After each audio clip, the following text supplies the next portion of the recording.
Hello everyone, నమస్తే, అస్సలం వాలేకుమ్. Welcome back to Mohsin's world. ఈరోజు నేను మీకు ఎంతో ఈజీగా తయారు చేసుకునే స్నాక్స్ తెలంగాణ స్పెషల్ మక్క గారెలు తయారు చేసి చూపించబోతున్నాను. సాయంత్రం పూట వేడి వేడిగా మొక్కజొన్న వడలు తయారు చేసుకొని తింటుంటే ఉంటుంది చూడండి, ఆ టేస్టే వేరే లెవెల్ కదా.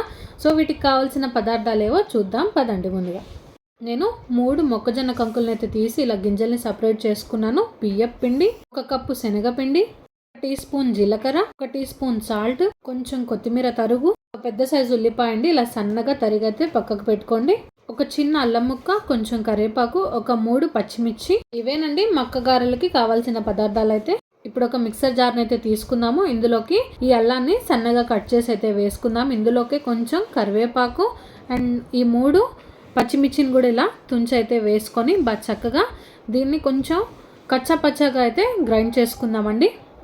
చూడండి, ఈ మాత్రం గ్రైండ్ అయితే సరిపోతుంది కచ్చాపచ్చాగా. దీన్ని ఇప్పుడు సపరేట్గా ప్లేట్లోకి అయితే తీసి పెట్టుకుందాము. ఇప్పుడు ఇంకో మిక్సీ జార్ అయితే తీసుకుందాము. ఇందులోకి మనము సపరేట్ చేసి పెట్టుకున్న మొక్కజారి గింజలను అయితే ఇందులోకి వేసుకొని ఇలా మెత్తగా గ్రైండ్ చేసి సపరేట్గా ఒక బౌల్లోకి అయితే తీసుకుందాము. చూడండి, ఇలా మెత్తగా గ్రైండ్ చేసుకోవాలి, ఎక్కడ కూడా గింజ అనేది ఉండకూడదు. ఇప్పుడు ఇందులోకి కచ్చాపచ్చగా దంచిన జీలకర్రను అయితే మనం వేసుకుందాము. ముందుగా కచ్చాపచ్చగా దంచి పెట్టుకున్న పచ్చిమిర్చి, అల్లాన్ని కూడా వేసుకుందాము. ఇందులోకి ముందుగా తరిగి పెట్టుకున్న ఉల్లిపాయ, 1 కప్పు శనగపిండి.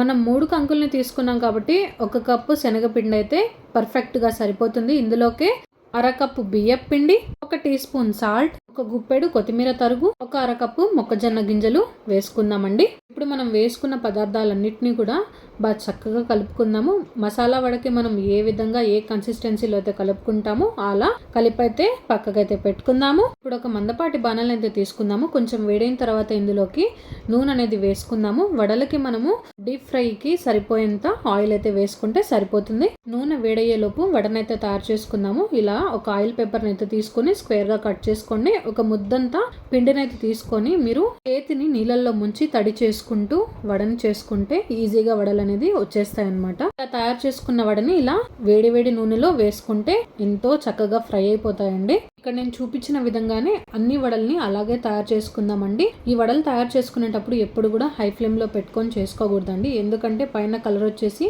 లోపలంతా పచ్చి పచ్చిగా అలాగే ఉంటుంది. సో ఇది మనము మీడియం ఫ్లేమ్ లో పెట్టుకొని చేసుకుంటే ఇలా పర్ఫెక్ట్ గోల్డెన్ కలర్ లోకి వస్తాయన్నమాట.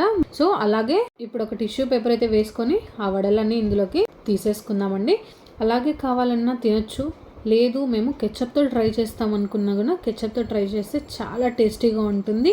వేడి వేడి మొక్కజొన్న వడల్ని ఎలా తయారు చేసుకోవాలో చూసారు కదా. వడని చూస్తేనే మీకు అర్థమైపోవాలి ఎంత టేస్టీగా ఉందో. చూడండి, అసలు ఎంత వేడిగా ఉన్నాయో కదా. వర్షం పడుతున్నప్పుడు ఇలా వేడి వేడిగా మొక్కజారి కంకుతో ఇలా వడలు చేసుకొని తిన్నారనుకోండి, చాలా టేస్టీగా ఉంటాయి.